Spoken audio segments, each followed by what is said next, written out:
Барлықтарыңызға сәлем.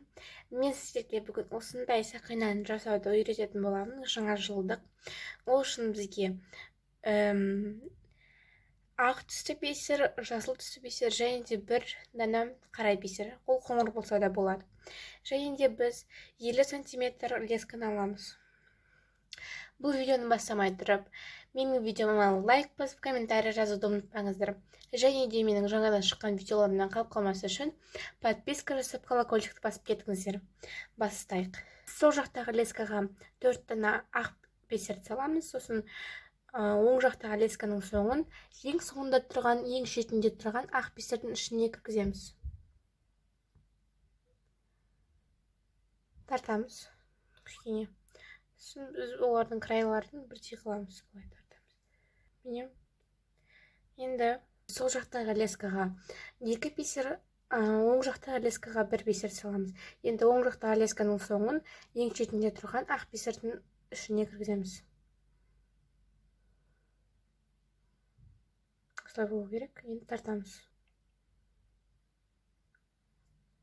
Енді біз сол жаққа 1 ақ, 1 жасыл саламыз, оң жаққа 1 ақ бисер саламыз. Сол 1 ақ бисер, оң жақтағы лесканың соңын жасыл бисердің ішіне кіргіземіз.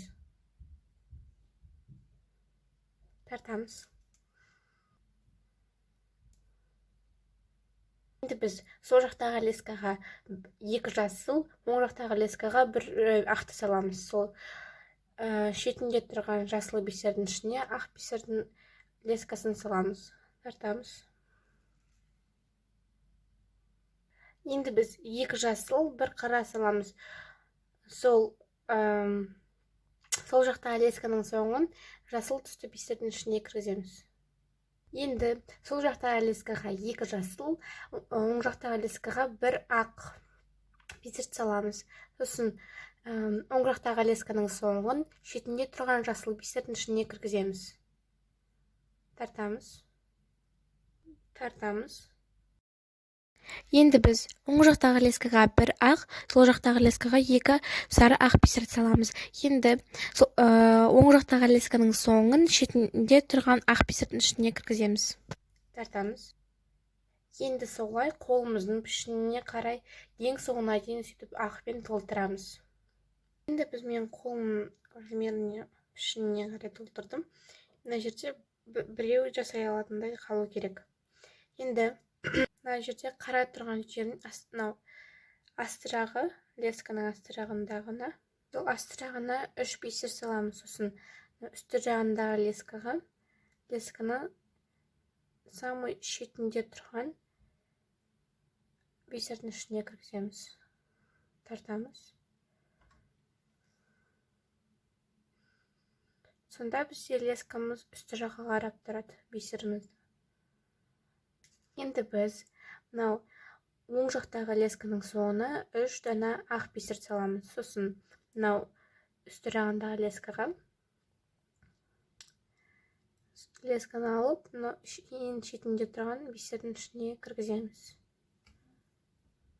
Осындай болып шығады. Енді біз мынау лесканы алып, қасында тұрған бисердің ішіне кіргіземіз.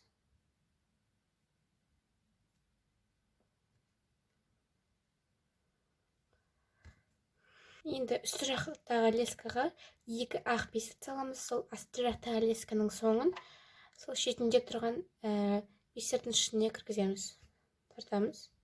Енді біз шетінде тұрған ақ бисердің ішіне сол үсті жақтағы лесканың соңын кіргіземіз. Сізде осындай болып шығады. Енді біз үсті жаққа қарап тұрған лесканың соңына 2 ақ бисерді саламыз. Асты жақтағы лескамен шетінде тұрған бисердің ішіне кіргіземіз. Тартамыз. Енді біз бұны тұрған шетінде тұрған ақ бисердің ішіне лесканы кіргіземіз.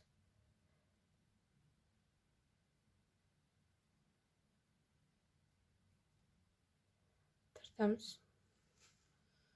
Енді біз осылай мына жерге дейін жасаймыз.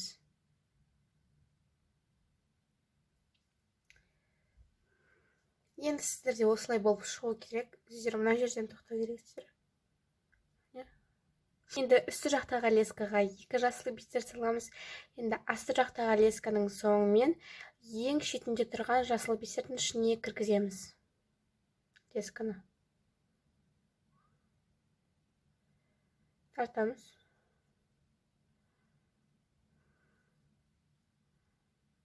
Енді біз мынау лесканы мынау тұрған бисердің ішіне кіргіземіз. Көрдіңіздер ме? Соның ішіне кіргіземіз. Енді біз үсті жақтағы лескаға 2 бисер жасыл бисер саламыз. Асты жақтағы лесканың соның шетінде тұрған жасыл бисердің ішіне кіргіземіз.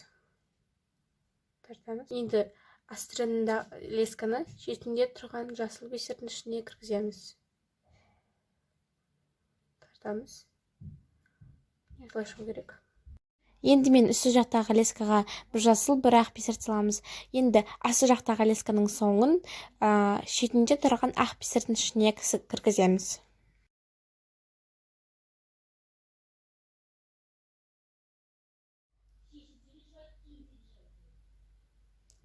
Тартамыз.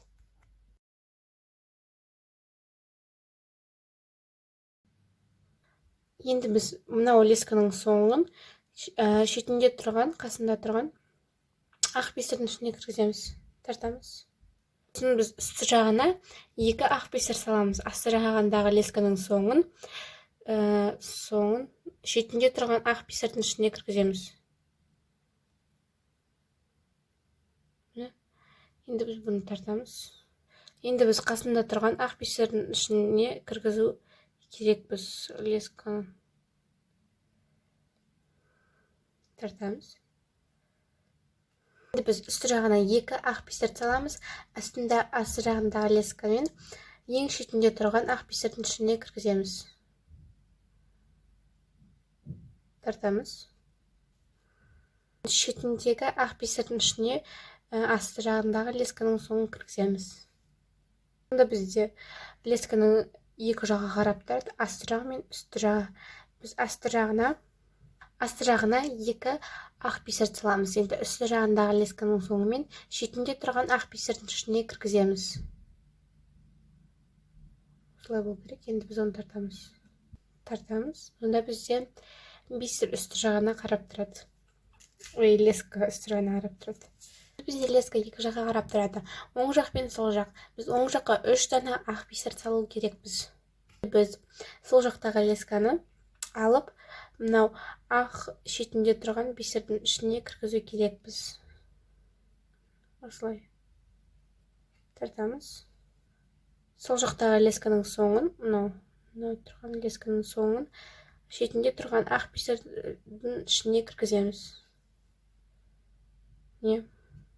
Біз үсті жақтағы лесканың соңына 2 дана ақ бисерді салу керекпіз. Енді мынау лесканы алып, мынау шетінде тұрған ақ бисердің ішіне кіргізу керекпіз.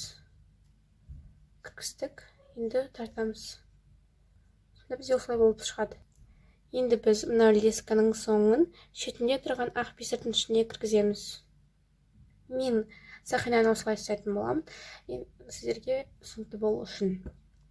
Енді үсті жақтағы лескаға 2 дана ақ бисер саламыз. Асты жақтағы лесканың соңын сол ең шетінде тұрған ақ бисердің ішіне кіргіземіз.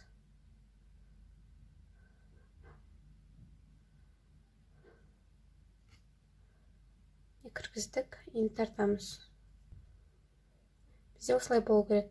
Енді қасында тұрған жасыл бисердің ішіне асты жақтағы лесканың соңын кіргіземіз.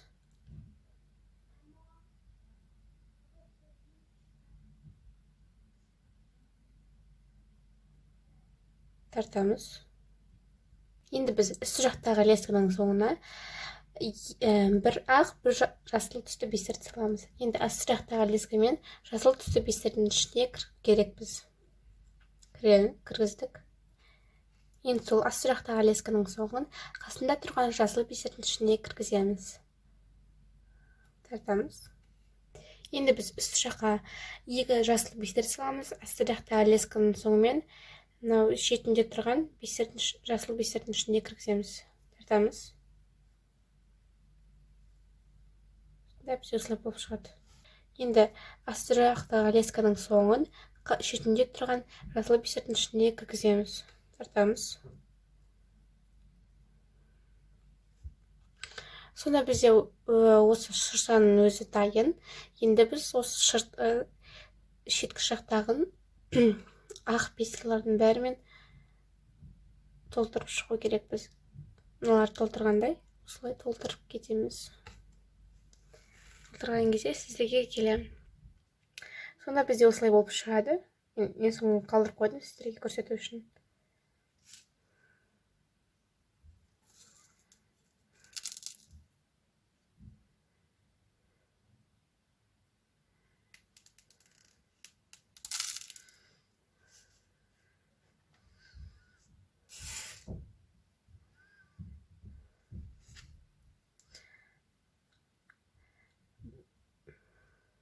Біз үсті жақтағы лесканың соңына екі ақ бисер саламыз, асты жақтағы лесканың соңын шетінде тұрған ақ бисердің ішіне кіргіземіз.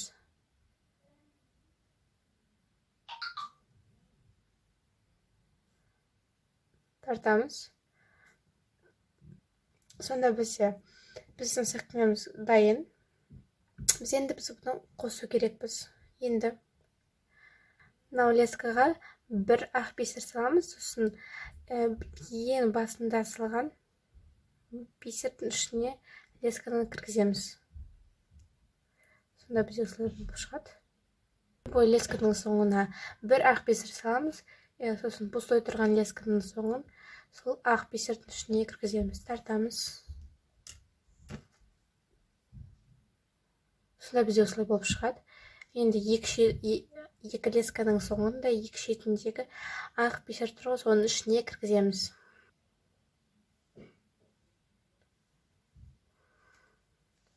Тартамыз.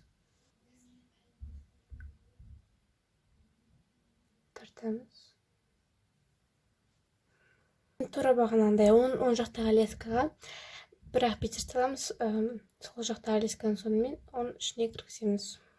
Тартамыз. Сонда бізде осылай болып шығады.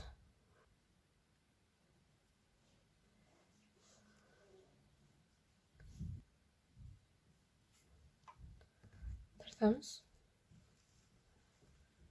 Енді сол жақтағы лескаға бір ақ бисер саламыз. Енді сол оң жақтағы лесканың соңын ақ бисердің ішіне кіргіземіз. Тартамыз.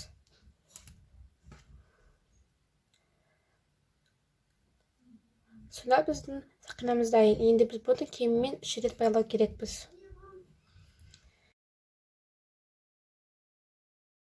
Біз қырыққан кезде 1 сантиметр лесканы қалдыру керекпіз. Зажигалкамен кішкене поджигать етеміз.